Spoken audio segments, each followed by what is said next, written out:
নমস্কাৰ ১-১-২০২৬ পৰা কাৰ্যকৰী হ'বনে অষ্টম দৰমহা আয়োগ। অষ্টম দৰমহা আয়োগৰ কাৰ্যকৰীকৰণ সম্পৰ্কত সংসদৰ শীতকালীন অধিৱেশনত কেইবাটাও গুৰুত্বপূৰ্ণ আপডেট আহিছে। সেই বিষয়ে ইতিমধ্যে আপোনালোক অৱগত হৈছে। অসম চৰকাৰেও এই সম্পৰ্কত সিদ্ধান্ত গ্ৰহণ কৰিছে যে কেন্দ্ৰীয় চৰকাৰৰ লগে লগে অসমতো অষ্টম দৰমহা আয়োগ কাৰ্যকৰী হ'ব। এতিয়া প্ৰশ্ন হৈছে যে দৰমহা আয়োগক যদি ২০২৬ চনৰ ১ জানুৱাৰীৰ পৰা কাৰ্যকৰী হয় তেনেহ'লে কৰ্মচাৰীসকলৰ কাৰণে অত্যন্ত এটা সুখৰ খবৰ। কিন্তু শেহতীয়া খবৰ অনুযায়ী টাৰ্মছ অফ ৰেফাৰেন্স অৰ্থাৎ TOR কাৰণে 18 মাহৰ সময়সীমা নিৰ্ধাৰণ কৰি দিছে, যিটো ২৭ চনৰ মাজভাগলৈকে অৰ্থাৎ জুন মাহলৈকে আছে। গতিকে অষ্টম দৰমহা আয়োগ কাৰ্যকৰী হোৱাটো নিশ্চয় পলম হ'ব। গতিকে কেন্দ্ৰীয় চৰকাৰৰ কৰ্মচাৰী আৰু পেঞ্চনাৰসকলে দীৰ্ঘদিন ধৰি অষ্টম দৰমহা আয়োগ কাৰ্যকৰী হোৱাৰ আশা কৰি আহিছে। আৰু আটাইতকৈ ডাঙৰ প্ৰশ্নটো হৈছে যদি নতুন দৰমহা আয়োগ পলমকৈ কাৰ্যকৰী হয় তেন্তে ২০২৬ চনৰ ১ জানুৱাৰীৰ পৰা দৰমহা আৰু পেঞ্চন কাৰ্যকৰী হ'ব বুলি গণ্য কৰা হ'বনে? অৰ্থাৎ ১-১-২০২৬ পৰা বকেয়াসমূহ লাভ কৰিবনে?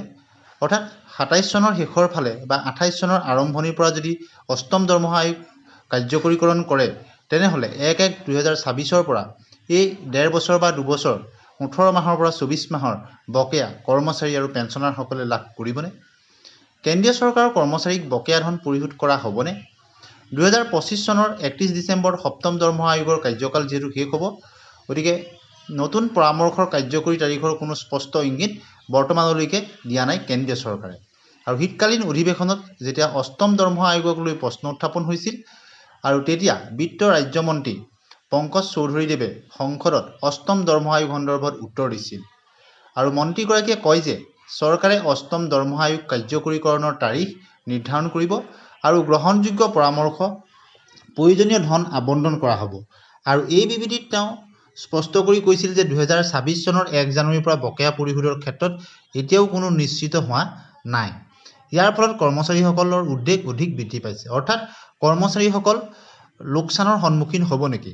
যিহেতু ১-১-২০২৬ পৰা অষ্টম দৰমহা আয়োগ কাৰ্যকৰী হ'ব লাগে, যদি পলমকৈ হয় তেতিয়াহ'লে বকেয়া ধন পাবনে নাপাব কৰ্মচাৰী আৰু পেঞ্চনাৰসকলে? ২০২৫ চনৰ ৩ নৱেম্বৰত অষ্টম দৰমহা আয়োগৰ টাৰ্মছ অফ ৰেফাৰেন্সৰ বিষয়ে অৱগত কৰা হৈছিল আৰু আয়োগক প্ৰতিবেদন দাখিল কৰিবলৈ ১৮ মাহৰ সময় দিয়া হৈছিল। অৰ্থাৎ ২০২৭ চনৰ মাজভাগলৈকে প্ৰতিবেদন দাখিল কৰাৰ সম্ভাৱনা আছে। আৰু পৰৱৰ্তী সময়ত চৰকাৰী অনুমোদন আৰু অধিসূচনাৰ বাবে ৩ পৰা ৬ মাহ সময় লাগিব। গতিকে ২০২৭ চনৰ শেষৰ ফালে বা ২০২৮ চনৰ আৰম্ভণিতে অৰ্থাৎ জানুৱাৰীৰ পৰা দৰমহাৰ গাঁথনি কাৰ্যকৰী কৰাৰ সম্ভাৱনা আছে।